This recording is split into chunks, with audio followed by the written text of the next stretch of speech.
इसमें बोला है विकर्ण, विकर्ण पता है ना? पता है ना कौन सा होगा? AC और BD। अब विकर्ण एक दूसरे को समकोण पर समद्विभाजित करते हैं। इस लाइन का मतलब है हमने दो विकर्ण बनाए, ठीक है? तो जो विकर्ण जब बनाएंगे तो कहाँ के कौन सा कोण बनेगा? देखो यहाँ पे समकोण पता है ना? इसका आंसर होता है 90 का। कैसा बनता है? ये तो सीधी लाइन बनेगी। ये क्या है? समकोण है ना? यहाँ देखो, यहाँ एक समकोण बनेगा, बनेगा कि नहीं बनेगा? ये सीधी लाइन है और ये सीधी लाइन है ना? 90 अंश का कोण, यहाँ 90 अंश का कोण, इधर 90 अंश का कोण, यहाँ पे भी 90 अंश का कोण। ये समझा देगा यहाँ पे 90 अंश का कोण। ये दोनों विकर्ण मध्य में जहाँ काटेंगे वहाँ दो विकर्ण खींचेंगे तो 4 समकोण होंगे। कितने? 4 समकोण। ये चीज ये है कि दोनों विकर्ण एक दूसरे को समकोण पर समद्विभाजित करते हैं, है ना? ये समकोण पर समद्विभाजित करते मतलब यहाँ समकोण बन रहा है ना? अब तीसरी चीज है सममितीय रेखा। सममितीय रेखा क्या कहलाती है? जो किसी भी चीज को दो बराबर हिस्सों में बांटे। क्या है?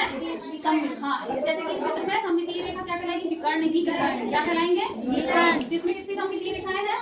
2। कितनी? 2। सबके मुंह से आवाज नहीं सुनाई दे रही। कितनी सममितीय रेखाएं? 2। इसमें विकर्ण ही सममितीय रेखाएं होगी, है ना? कौन कौन से हैं? कौन कौन सी? नाम बताओ।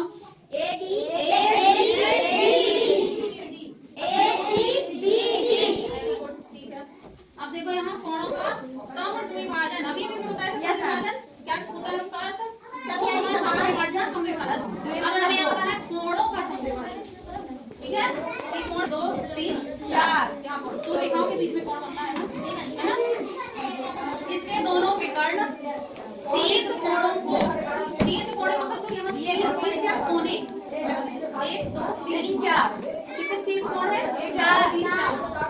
तो इसके दोनों विकर्ण शीर्ष कोणों को दो बराबर भागों में बांटते हैं। कैसे? यहाँ देखो, फिर से बता दे रहे हैं। जैसे एक कोण है ये, यहाँ हमारा एक पूरा कोण एक बना, कौन सा? कोण एक, ठीक है? अब हमने उसमें बीच में से एक विकर्ण खींच दिया। विकर्ण से खींचते हैं, विकर्ण दो भागों में बांटता है ना? तो ये शीर्ष में जो एक कोण बन रहा था हमने विकर्ण खींच दिया बीच से, तो ये कोण कितने भागों में बट गया? इसी कोण कितने भागों में बटा? 2। दोनों बराबर कैसे होंगे? कैसे होंगे? अगर तुम लोग कर रहे हैं तो बराबर होंगे ना दोनों? बराबर नहीं होंगे। विकर्ण खींचने से दो बराबर भागों में बढ़ती है। तो हम इस कोण में जब हम विकर्ण खींचेंगे तो ये दो बराबर भाग में बढ़ जाएगा। कौन सा कोण? कोण 1। ऐसे यहाँ